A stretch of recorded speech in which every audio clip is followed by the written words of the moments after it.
생명 양식은 마태복음 6장 12절 한 절 말씀이 되겠습니다. 신약성경 마태복음 6장 12절 말씀 제가 봉독해 올리겠습니다. 우리가 우리에게 죄 지은 자를 사하여 준 것 같이 우리 죄를 사하여 주옵시고 이는 하나님의 말씀이니라. 아멘. 오늘 말씀의 제목은 우리 죄를 사하여 주옵시고 라는 제목으로 함께 말씀의 은혜 나누길 원합니다. 오늘은 주님이 가르쳐 주신 기도 가운데 대인기도, 사람과의 관계에 관한 기도 가운데 두 번째 기도에 관해 함께 생각해 보도록 하겠습니다.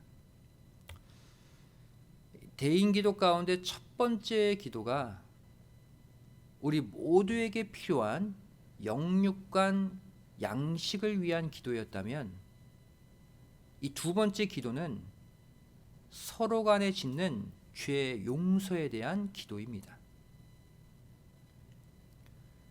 오늘 본문 마태복음 6장 12절 말씀 보시면 우리가 우리에게 죄 지은 자를 사하여 준 것 같이 우리 죄를 사하여 주옵시고 이렇게 기도하라고 가르쳐 주고 계시죠.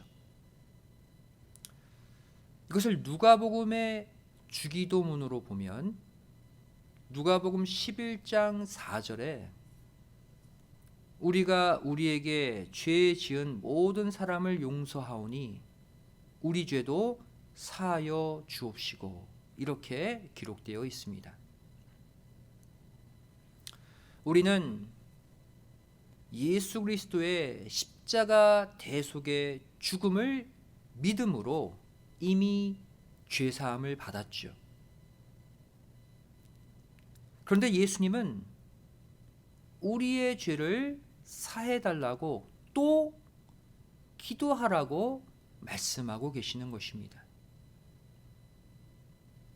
그렇다면 여기 이 주기도문에서 말하는 죄는 과연 무엇을 뜻할까요? 이 죄는 바로 죄사함을 받은 후에 추가로 짓는 죄를 말합니다. 예수님은 이 죄를 발을 씻는 것으로 비유하셨어요. 요한복음 13장 8절부터 10절의 말씀 보시면 베드로가 가로되 내 발을 절대로 씻기지 못하시리이다. 예수께서 대답하시되 내가 너를 씻기지 아니하면 내가 나와 상관이 없느니라. 시몬 베드로가 가로되 주여 내 발뿐 아니라 손과 머리도 씻겨 주옵소서. 예수께서 가라사대 이미 목욕한 자는 발밖에 씻을 필요가 없느니라. 온 몸이 깨끗하니라 너희가 깨끗하나 다는 아니니라 하시니 이렇게 말씀하고 있어요. 여기서 이미 목욕한 자라고 비유하셨죠. 이것은 예수 그리스도를 구주로 믿는 즉시 단번에 이 목욕한 사람과 같이 깨끗해 됨을 의미합니다. 죄사함의 역사죠. 그렇다면 발밖에 씻을 필요가 없다. 이 말은 무슨 뜻일까요? 이 당시 유대인들은 맨발에 샌들을 신고 다녔기 때문에 아무리 목욕을 해도 곧바로 발이 더러워집니다. 밖에 나갔다 들어오면 흙먼지로 발은 새까매지는 것이죠. 따라서 이 당시 다른 사람 집에 초대를 받아 들어가면 발 씻을 물을 주는 것이 보통의 관례, 보통의 예의였습니다. 창세기 24장 32절 말씀 보시면 그 사람이 집으로 들어가매 라반이 약대의 짐을 부리고 집과 보리를 약대에게 주고 그 사람의 발과 그 종자의 발 씻을 물을 주고 구약에도 이러한 관습이 있었다고 말씀하고 있죠. 또 누가복음 7장 44절 말씀 보시면 예수님도 이 관습을 언급하셨어요. 여자를 돌아보시며 시몬에게 이르시되 이 여자를 보느냐?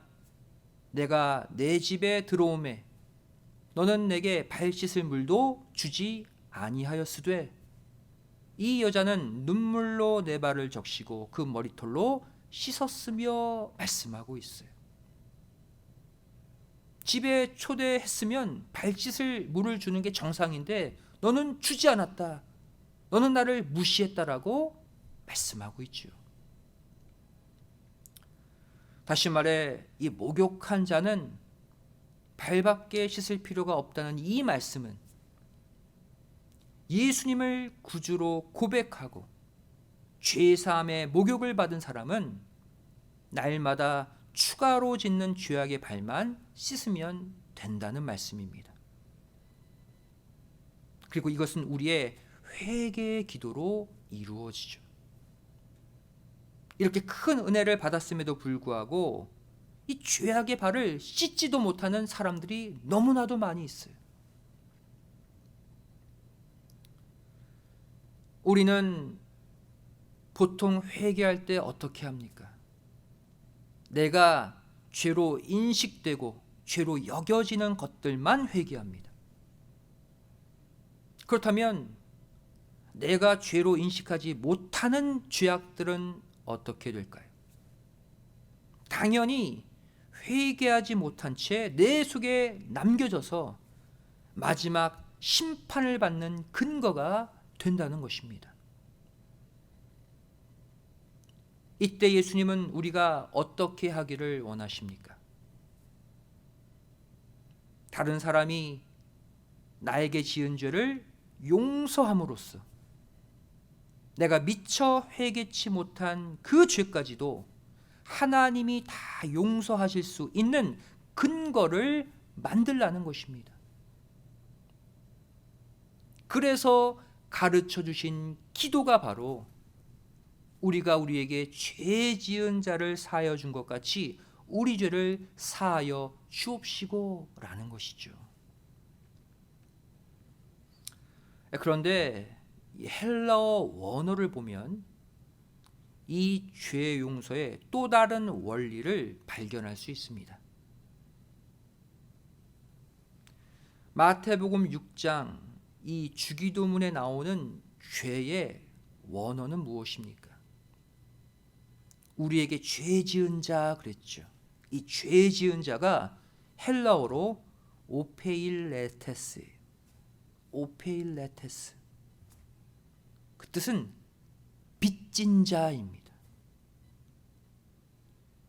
또 우리 죄를 그랬죠.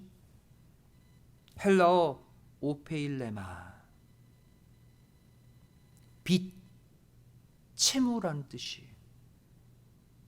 일반적으로 사용하는 죄의 단어를 사용하지 않으시고 빚이라는 단어를 사용하고 계시다는 사실이에요. 또 누가복음 11장 주기도문에 나오는 죄에 대한 원어. 우리에게 죄 지은 그랬어요. 죄 지은 헬라어 오페일로입니다. 이 또한 죄 짓다가 아니라 빚지다라는 뜻이에요.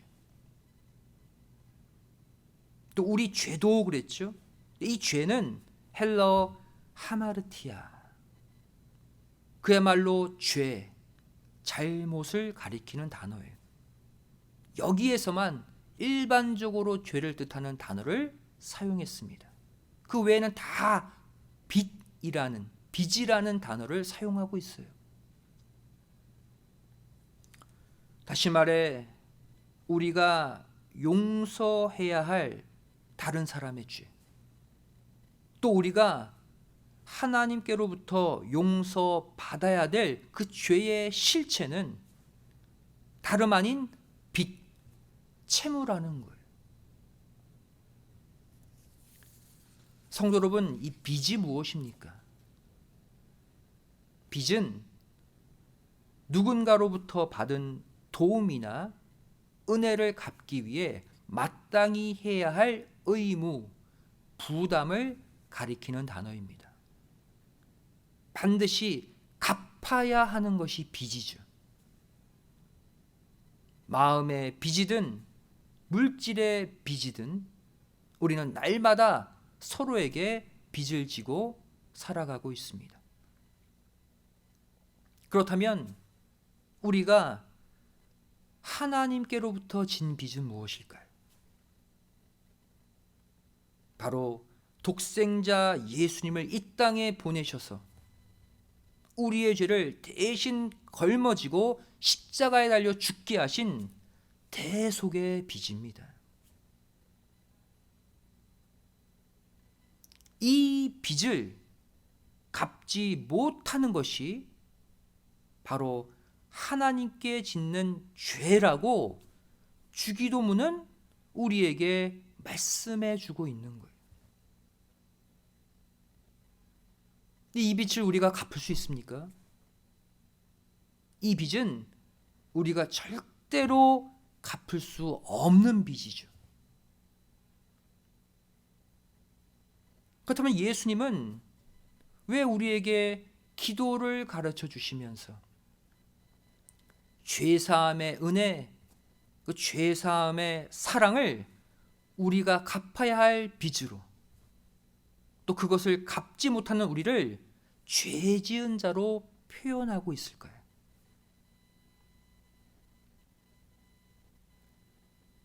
그것은 바로 이 죄사함의 은총, 은혜, 사랑을 당연시 여기지 말라는 강력한 권고의 말씀인 것입니다. 우리가 잘나서 우리가 행한 많은 공로 때문에 죄사함 받은 게 아니라는 거예요. 가치 없고 받을 만한 그러한 조건이 없지만 하나님께서 우리에게 일방적으로 주신 선물이라는 거예요. 매일 주님이 가르쳐 주신 기도를 하면서 죄사함의 은혜를 빚으로 여기며 날마다 갚아 나가는 삶을 살도록 우리에게 이 기도를 가르쳐 주신 것이죠. 또한 주님은 이 대속의 빚을 갚는 비결 또한 기도로 가르쳐 주셨습니다. 그것이 무엇입니까? 다른 사람이 나에게 진 빚을 용서하면 된다는 거예요. 다른 사람이 나에게 빌려간 물질도 빚입니다. 또 다른 사람이 나에게 함부로 한 그 말과 행동도 빚이에요.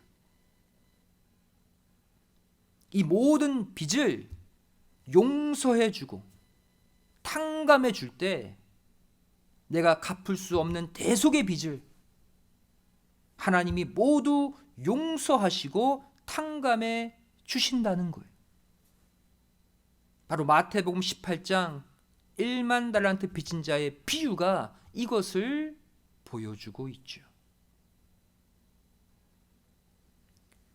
또한 내가 그 사람을 사랑해 줬는데 보답하지 않는 사랑의 빚도 서로 간에 용서해야 할 빚이라고 말씀하고 있어요.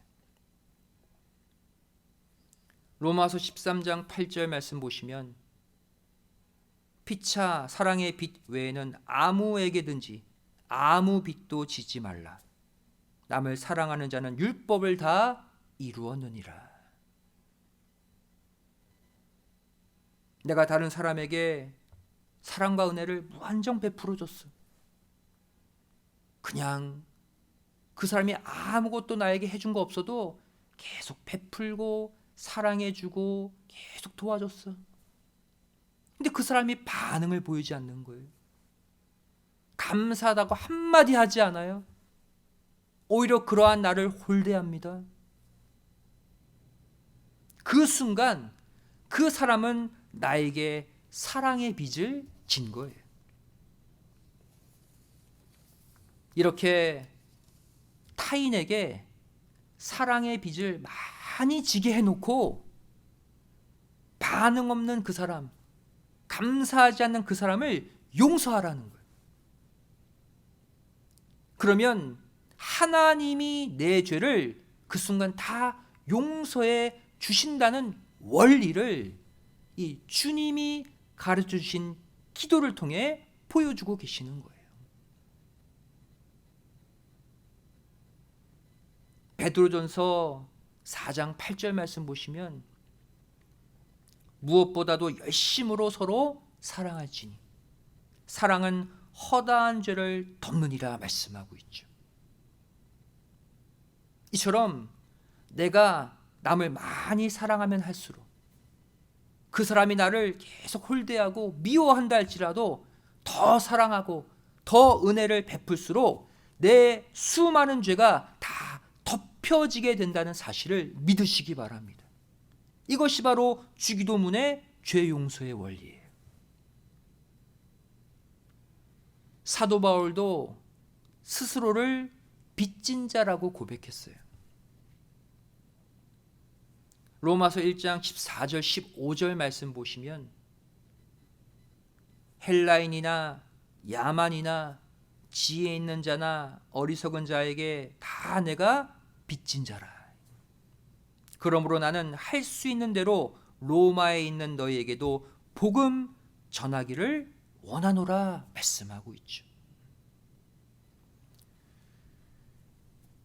내가 값없이 받은 그 말씀의 은혜를 체험하고 깨닫게 되는 그 순간 나는 자동적으로 하나님께 말씀에 빚진 자가 됩니다. 그렇다면 그 빚을 갚는 방법이 무엇입니까? 사도 바울이 알려주고 있죠. 하나님께 갚지 말고 대신 다른 사람들에게 갚으라는 거예요. 말씀이 없는 자들에게 내가 받은 그 은혜의 복음을 전하는 순간 하나님이 그 말씀의 빚을 모두 탕감해 주신다는 것이죠.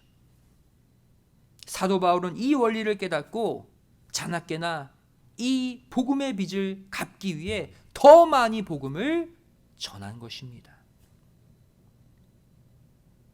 야고보서 5장 20절 말씀 보시면 너희가 알 것은 죄인을 미혹한 길에서 돌아서게 하는 자가 그 영혼을 사망에서 구원하며 허다한 죄를 덮을 것이니라 말씀하고 있죠. 내가 복음을 전하고 내가 전도함으로써 영혼을 돌이키는 순간 내 허다한 죄가 다 덮여진다는 거예요. 내 죄악의 빚이 다 탕감된다는 것입니다. 이 또한 주님이 가르쳐 주신 용서의 기도의 원리인 것이죠. 사랑하는 성도 여러분, 우리가 다른 사람의 죄를 용서하는 것이 하나님이 우리 죄를 용서하시는 근거가 됨을 꼭 믿으시기 바랍니다. 그리고 무한정 다른 사람들을 용서해 주세요. 마태복음 6장 14절 15절에 이 원리를 말씀하고 있죠. 너희가 사람의 과실을 용서하면 너희 천부께서도 너희 과실을 용서하시려니와 너희가 사람의 과실을 용서하지 아니하면 너희 아버지께서도 너희 과실을 용서하지 아니하시리라. 그리고 이 용서는 바로 상대방을 이해하는 데서부터 시작됩니다. 여러분, 이해하다의 영어가 무엇입니까? understand이죠. under, 무엇 밑에, stand, 서 있는다. 이게 이해라는 거예요. 다시 말해 상대방의 그 밑에 서 보면 그 사람이 다 이해가 되고 다 용서가 된다는 사실입니다. 이 죄사함의 원리를 마음속 깊이 새기시는 가운데 날마다 나에게 잘못한 자들을 용서하고 다 품으심으로 말미암아 내가 알고 지은 죄, 모르고 지은 죄 모두 아버지께로부터 깨끗이 사함받는 참 의인으로 살아가시기를 주님의 이름으로 간절히 축원드리겠습니다. 기도하시겠습니다. 사랑 많으신 아버지 하나님, 저희들에게 예수님을 보내주셔서 우리가 해결할 수 없는 그 극악한 죄악을 대신 짊어지게 하시고 우리의 죄를 용서해 주신 은혜 진심으로 감사드립니다. 우리가 우리에게 죄 지은 자를 사하여 준 것 같이 우리의 죄를 사하여 주옵소서 라고 기도하라 말씀하신 예수님, 죄를 그 말씀대로 어떠한 허물도 어떠한 잘못도 다 받아들이고 용서함으로 말미암아 그 나라 갈 때까지 아버지 하나님의 죄사함의 은총 속에 살아가는 축복된 성도들 되게 하여 주시옵소서. 내일부터 다시 죄 많은 세상으로 나아갑니다. 남은 3일 동안도 세상의 죄 속에서도 그 죄를 빛으로 집어 삼키는 생명의 3일을 살아가게 하여 주시옵소서. 감사드리오며 사랑 많으신 예수님의 이름으로 간절히 기도드리옵나이다. 아멘. 하나님께 영광을 돌리시옵소서.